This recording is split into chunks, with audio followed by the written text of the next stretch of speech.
label, étymologiquement, d'ailleurs ça vient de la langue anglaise, c'était une étiquette que l'on collait sur un produit à des fins de marketing. Et parfois entre le label et la marque, il y a peut-être confusion. Il faut savoir si le label parle finalement pour celui qui le crée ou pour celui qui va aller vers un lieu, un parc ou un bâtiment. Les enjeux sont d'abord une demande de démocratisation patrimoniale. Ensuite, ça correspond à un enjeu et un atout touristique et économique indéniable.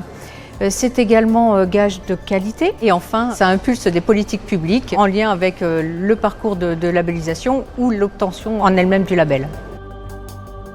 Il y a les labels, on va dire, de l'État, du ministère de la Culture, Villes et Pays d'Art et d'Histoire et Musées de France. Et puis, il y a des labels qui vont émaner parfois d'initiatives privées, associatives. Donc en fait, ce qui les différencie, c'est leur histoire, c'est l'objet dont ils s'occupent, et puis c'est parfois l'objectif qu'ils ont. Ils visent déjà à regrouper un certain nombre d'initiatives, un certain nombre de personnes qui ont un objectif commun et qui partagent l'amour du patrimoine et la volonté de faire quelque chose. Ça permet aussi de fédérer les habitants autour d'un patrimoine qu'ils parfois ignoraient complètement.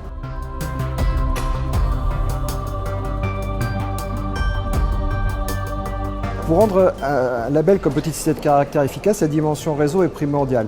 Nous sommes sur des petites communes qui ont besoin du label pour être reconnues et positionnées sur la carte. Nous avons besoin d'avancer en réseau pour aller chercher de l'ingénierie technique et financière que seules les communes ne peuvent pas mobiliser. Et on a la chance en Pays de la Loire d'être soutenu par le Conseil régional qui est toujours ouvert à des propositions justement pour mettre les petites cités de caractère au cœur de sa politique d'aménagement de territoire.